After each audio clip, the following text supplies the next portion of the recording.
Evangelho de João, capítulo 1. No princípio, aquele que é a palavra já existia. A palavra estava com Deus e a palavra era Deus. Ele existia no princípio com Deus.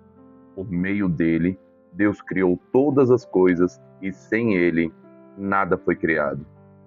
Aquele que é a palavra possuía a vida e a sua vida trouxe luz a todos.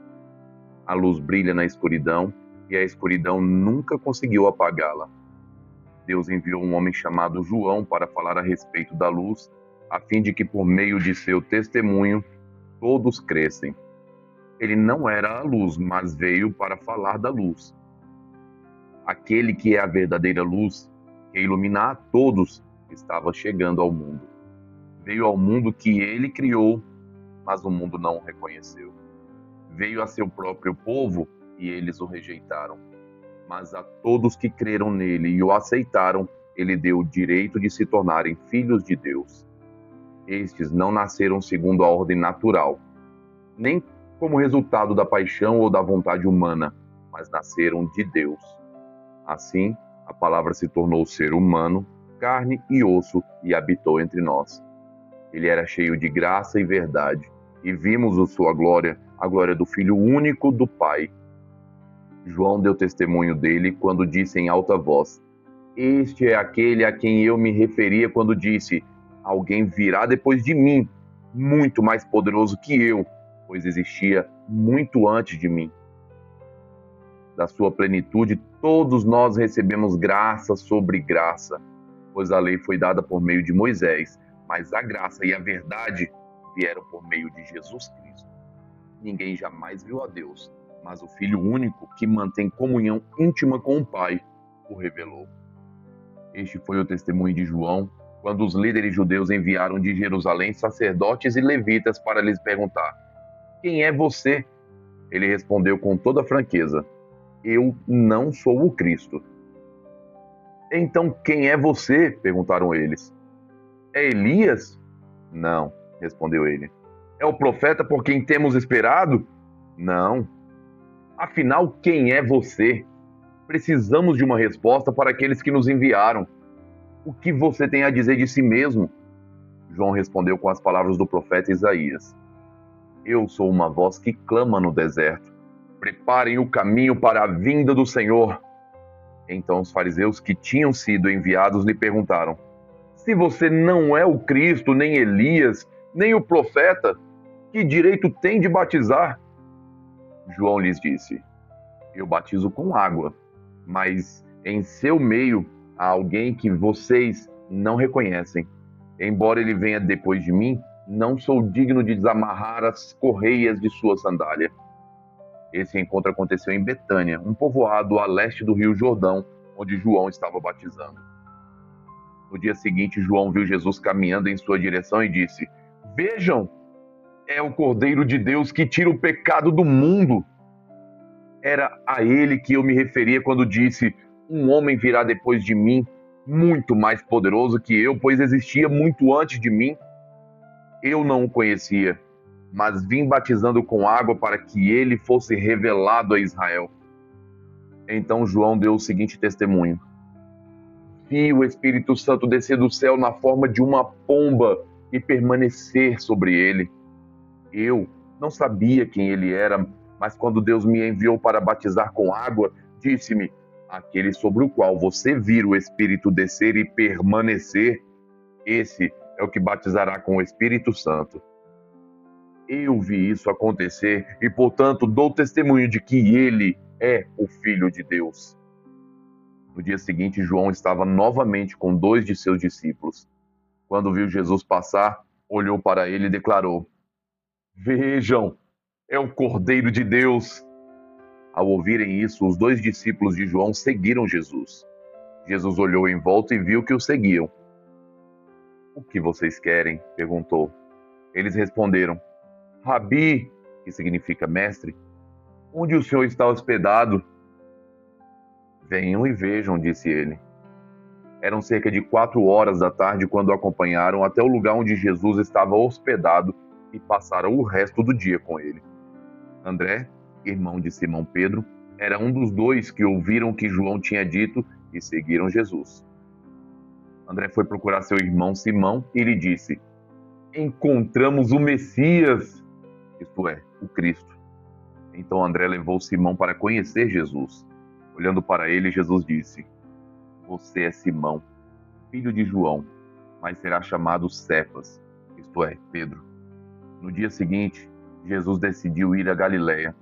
Encontrou Filipe e lhe disse: Siga-me. Filipe era de Betsaida, cidade natal de André e Pedro. Filipe foi procurar Natanael e lhe disse: Encontramos aquele sobre quem Moisés, na lei, e os profetas escreveram. Seu nome é Jesus de Nazaré, filho de José. Nazaré, exclamou Natanael. Pode vir alguma coisa boa de Nazaré? Venha e veja você mesmo, respondeu Filipe. Jesus viu Natanael se aproximar e disse: Aí está um verdadeiro filho de Israel, um homem totalmente íntegro. Como o Senhor sabe a meu respeito? Perguntou Natanael. Jesus respondeu: Vi você sob a figueira antes que Filipe o chamasse.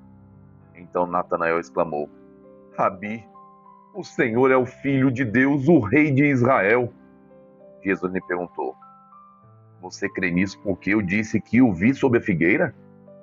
Você verá coisas maiores que essa. E acrescentou: Eu lhes digo a verdade, vocês verão o céu aberto e os anjos de Deus subindo e descendo sobre o Filho do Homem.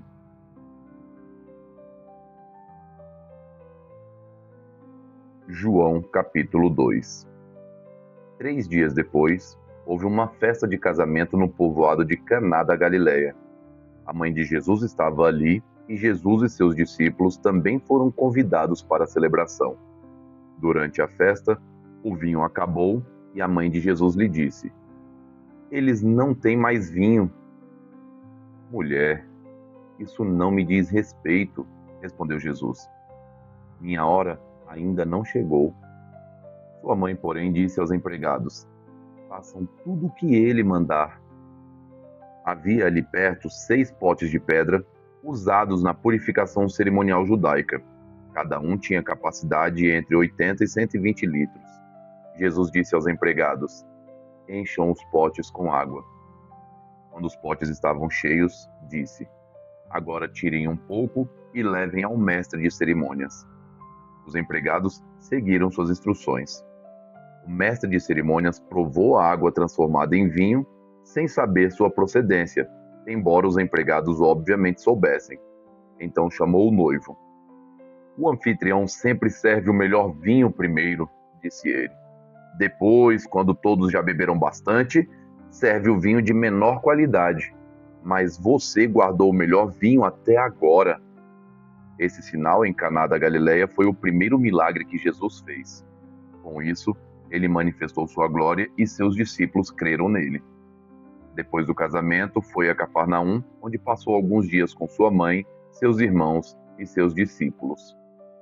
Era quase época da festa da Páscoa judaica, de modo que Jesus subiu a Jerusalém. No pátio do templo, viu comerciantes que vendiam bois, ovelhas, pombas para os sacrifícios. Também viu negociantes em mesas, trocando dinheiro estrangeiro. Jesus fez um chicote de cordas e os expulsou a todos do templo. Pôs para fora as ovelhas e os bois, espalhou as moedas dos negociantes no chão e virou as mesas. Depois, foi até aqueles que vendiam pombas e lhes disse: Tirem essas coisas daqui!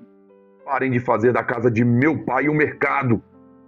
Então os discípulos se lembraram desta profecia das Escrituras: O zelo pela casa de Deus me consumirá. O que você está fazendo? Questionaram os líderes judeus. Que sinal você nos mostra para comprovar que tem autoridade para isso? Pois bem, respondeu Jesus, destruam este templo e em 3 dias eu o levantarei. Eles disseram: Foram necessários 46 anos para construir este templo, e você o reconstruirá em 3 dias. Mas quando Jesus disse este templo, estava se referindo ao seu próprio corpo. Depois que ele ressuscitou dos mortos, os discípulos se lembraram do que ele tinha dito e creram nas Escrituras e em suas palavras. Por causa dos sinais que Jesus realizou em Jerusalém durante a festa da Páscoa, muitos creram nele. Jesus, porém, não confiava neles, pois conhecia a todos. Ninguém precisava lhe dizer como o ser humano é de fato, pois ele conhecia a natureza humana. João capítulo 3. Havia um fariseu chamado Nicodemos, líder religioso entre os judeus. Certa noite veio falar com Jesus e disse: Rabi, todos nós sabemos que Deus enviou o Senhor para nos ensinar. Seus sinais são prova de que Deus está com o Senhor. Jesus respondeu: Eu lhe digo a verdade. Quem não nascer de novo não verá o reino de Deus. Como pode um homem velho nascer de novo? Perguntou Nicodemos. Acaso ele pode voltar ao ventre da mãe e nascer uma segunda vez? Jesus respondeu: Eu lhe digo a verdade. Ninguém pode entrar no reino de Deus sem nascer da água e do Espírito. Os seres humanos podem gerar apenas vida humana, mas o Espírito dá à luz vida espiritual. Portanto, não se surpreenda quando eu digo: é necessário nascer de novo. O vento sopra onde quer. Assim como você ouve o vento, mas não é capaz de dizer de onde ele vem nem para onde ele vai, também é incapaz de explicar como as coisas nascem do Espírito. Como pode ser isso? Perguntou Nicodemos. Jesus respondeu: Você é um mestre respeitado em Israel e não entende essas coisas? Eu lhe digo a verdade. Falamos daquilo que sabemos e vimos, e no entanto vocês não creem em nosso testemunho. Se vocês não creem em mim quando falo das coisas terrenas, como crerão se eu falar das coisas celestiais? Ninguém jamais subiu ao céu, exceto aquele que de lá desceu, o Filho do Homem. E como Moisés no deserto levantou a serpente de bronze numa estaca, também é necessário que o Filho do Homem seja levantado para que todo o que nele crer tenha a vida eterna. Porque Deus amou tanto o mundo que deu seu Filho único para que todo aquele que nele crer não pereça, mas tenha a vida eterna. Deus enviou seu Filho ao mundo não para condenar o mundo, mas para salvá-lo por meio dele. Não há condenação alguma para quem crê nele, mas quem não crê nele já está condenado por não crer no Filho único de Deus. E a condenação se baseia nisto. A luz de Deus veio ao mundo, mas as pessoas amaram mais a escuridão que a luz, porque seus atos eram maus. Quem pratica o mal odeia a luz e não se aproxima dela, pois teme que seus pecados sejam expostos. Mas quem pratica a verdade se aproxima da luz, para que outros vejam que ele faz a vontade de Deus. Então Jesus e seus discípulos saíram de Jerusalém e foram à região da Judéia. Jesus passou um tempo ali com eles, batizando. Nessa época, João também batizava em Enom, perto de Salim, pois havia ali bastante água e o povo ia até ele para ser batizado. Isso aconteceu antes de João ser preso. Surgiu uma discussão entre os discípulos de João e certo judeu a respeito da purificação cerimonial. Os discípulos de João foram falar com ele e lhe disseram: Rabi, o homem que o Senhor encontrou no outro lado do rio Jordão, aquele de quem o Senhor deu testemunho, também está batizando. Todos vão até ele. João respondeu: Ninguém pode receber coisa alguma a menos que lhe seja concedida do céu. Vocês sabem que eu lhes disse claramente: eu não sou o Cristo. Estou aqui apenas para preparar o caminho para ele. É o noivo que se casa com a noiva. O amigo do noivo simplesmente se alegra de estar ao lado dele e ouvir seus votos. Portanto, muito me alegro com o destaque dele. Ele deve se tornar cada vez maior e eu cada vez menor. Aquele que veio do alto é superior a todos. Nós somos da terra e falamos de coisas terrenas, mas ele veio do céu e é superior a todos. Ele dá testemunho daquilo que viu e ouviu. mas como são poucos os que creem no que ele diz. Todo aquele que aceita seu testemunho confirma que Deus é verdadeiro, pois ele foi enviado por Deus e fala as palavras de Deus, porque Deus lhe dá, sem limites, o Espírito. O Pai ama o Filho e pôs tudo em suas mãos. E quem crê no Filho de Deus tem a vida eterna. Quem não obedece ao Filho não tem a vida eterna, mas a ira de Deus permanece sobre ele. João capítulo 4. Jesus sabia que os fariseus tinham ouvido dizer que ele batizava e fazia mais discípulos que João, embora Jesus mesmo não os batizasse, e sim seus discípulos. Assim deixou a Judéia e voltou para a Galiléia. No caminho teve de passar por Samaria. Chegou ao povoado samaritano de Sicar, perto do campo que Jacó tinha dado a seu filho José. O poço de Jacó ficava ali, e Jesus, cansado da longa caminhada, sentou-se junto ao poço por volta do meio-dia. Pouco depois, uma mulher samaritana veio tirar água, e Jesus lhe disse: "Por favor, dê-me um pouco de água para beber." Naquele momento, seus discípulos tinham ido ao povoado comprar comida. A mulher ficou surpresa, pois os judeus se recusam a ter qualquer contato com os samaritanos. "Você é judeu e eu sou uma mulher samaritana", disse ela a Jesus. "Como é que me pede água para beber?" Jesus respondeu: "Se ao menos você soubesse que presente Deus tem para você e com quem está falando, você me pediria e eu lhe daria água viva." "Mas você não tem corda nem balde e o poço é muito fundo", disse ela. "De onde tiraria essa água viva? Além do mais, você se considera mais importante que nosso antepassado Jacó, que nos deu este poço? Como pode oferecer água melhor que esta que Jacó, seus filhos e seus animais bebiam?" Jesus respondeu: "Quem bebe desta água, logo terá sede outra vez. Mas quem bebe da água que eu dou, nunca mais terá sede. Ela se torna uma fonte que brota dentro dele e lhe dá a vida eterna." "Por favor, Senhor, dê-me dessa água", disse a mulher. "Assim eu nunca mais terei sede, nem precisarei vir aqui para tirar água." "Vá buscar seu marido", disse Jesus. "Não tenho marido", respondeu a mulher. Jesus disse: "É verdade, você não tem marido, pois teve 5 maridos e não é casada com o homem com quem vive agora. Certamente você disse a verdade." "O Senhor deve ser profeta", disse a mulher. "Então diga-me, por que os judeus insistem que Jerusalém é o único lugar de adoração, enquanto nós, os samaritanos, afirmamos que é aqui, no Monte Gerizim, onde nossos antepassados adoraram?" Jesus respondeu: "Creia em mim, mulher. Está chegando a hora em que já não importará se você adora o Pai neste monte ou em Jerusalém. Vocês, samaritanos, sabem muito pouco a respeito daquele a quem adoram. Nós adoramos com conhecimento, pois a salvação vem por meio dos judeus. Mas está chegando a hora, e de fato já chegou, em que os verdadeiros adoradores adorarão o Pai em espírito e em verdade.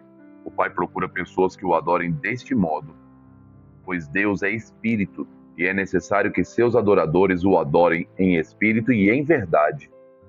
A mulher disse: "Eu sei que o Messias, aquele que é chamado Cristo, virá. Quando vier, ele nos explicará tudo." Então Jesus lhe disse: "Sou eu o que fala com você." Naquele momento, seus discípulos voltaram. Ficaram surpresos de encontrá-lo falando com uma mulher, mas nenhum deles se atreveu a perguntar: "O que o Senhor quer?" ou "Por que conversa com ela?" A mulher deixou sua vasilha de água junto ao poço e correu de volta para o povoado, dizendo a todos: "Venham ver o homem que me disse tudo o que eu já fiz na vida. Será que não é ele o Cristo?" Então as pessoas saíram do povoado para vê-lo. Enquanto isso, os discípulos insistiam com Jesus: "Rabi, coma alguma coisa." Ele, porém, respondeu: "Eu tenho um tipo de alimento que vocês não conhecem." Os discípulos perguntaram uns aos outros: "Será que alguém lhe trouxe comida?" Então Jesus explicou: meu alimento consiste em fazer a vontade daquele que me enviou e em terminar sua obra.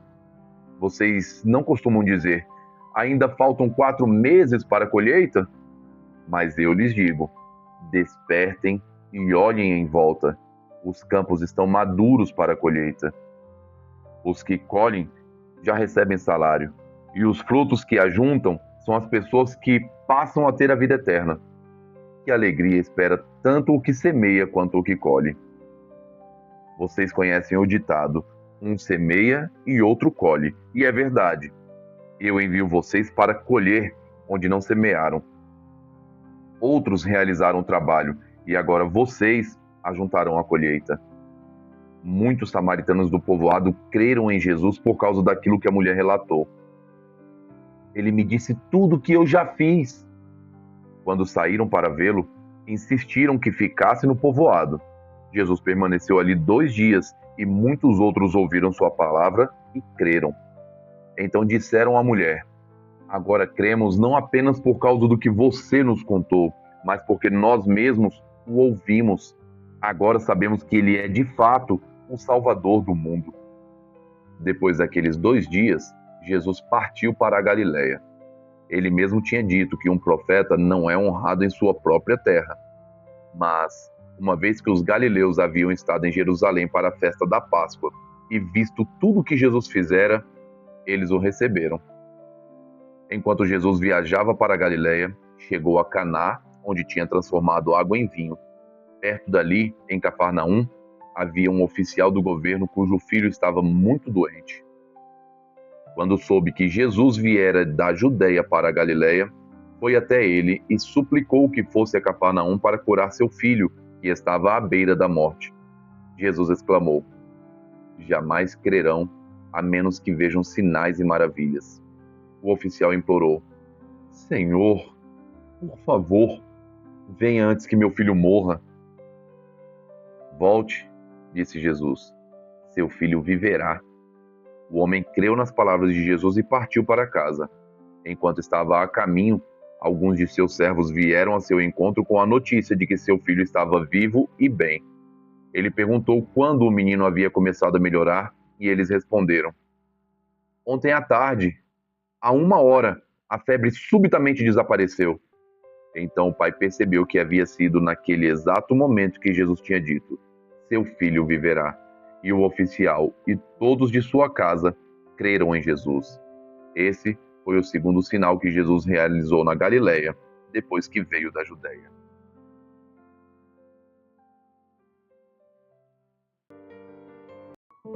Curta, comente e compartilhe.